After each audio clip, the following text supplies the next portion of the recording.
Former 10-day White House Communications Director Anthony Scaramucci appeared on CNN earlier this week to not only promote his new book, but to tell all of us in the United States that liars are not good people and that nobody should tell a lie.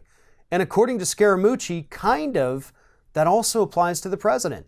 Take a look. And I think you and I agree. And I don't like when people say, oh, because someone didn't go to college, they don't care about lying. Because I know for a fact that people do care about lying. Your book, The Blue Collar President, I know you explain yourself. Okay, good. Let me rephrase it because I think it's super important for everybody to understand. Nobody should lie. I'm not a big believer in lying, but politicians happen to lie. You want to say that to the camera, to the president? Nobody should lie. Mr. President? But you're a politician now, so politicians lie when their lips are moving, and so all these people lie. But you should probably dial down the line because you don't need to. You're doing a great job for the country, so dial that down and you'll be doing a lot better. That's right, Donald. I know you're a politician now, as Scaramucci says, so obviously you lie every time your mouth is moving because literally every other politician does that. But just dial it down a bit. Just, turn it back a little. Maybe instead of telling 7 lies per day, only tell 4. That's Donald Trump's lie average, by the way, 7 per day. 7. And that number has actually been steadily increasing. And as we see him do more of these rallies, those numbers get even higher and higher and higher and higher. But Scaramucci here is trying to have it both ways. He's trying to play the middle and he fails spectacularly to appeal to either side. Because he's calling the president a liar. He doesn't mince words there. Yeah, Donald Trump lies. So that's going to piss off the right.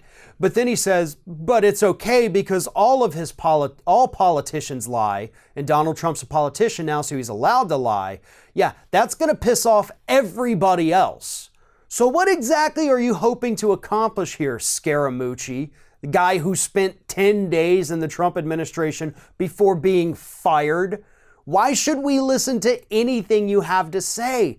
More importantly, don't tell the president to just dial it down. Tell him to stop. I mean, come on. Tell him to stop. That's all you had to do was say, stop lying. Stop lying. 2 words. And yet you, as somebody who's allegedly a communications director, can't even say stop lying? No wonder you got fired after 10 days, you idiot. You don't just say, hey, dial it down a bit. There's no need to lie, so maybe just tell fewer. No, you say, hey, here's some good numbers you can talk about. Stop telling lies. And you couldn't even do that when pressed by CNN's John Berman. You are a disgusting excuse for a human being. And the only reason you're out there trying to appeal to both sides right now is because you want to sell a few copies of your new book and maybe make it onto that bestseller list, seeing as how you're obviously not going to make it on the list of good people from the Trump administration.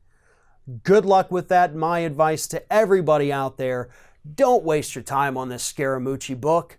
It's not going to be filled with anything that's going to give us any insight into the administration. It's not going to give us any decent insight into politics here in the United States. It's just yet another former member of the Trump administration trying to make a quick buck off of his 10 days working for the president.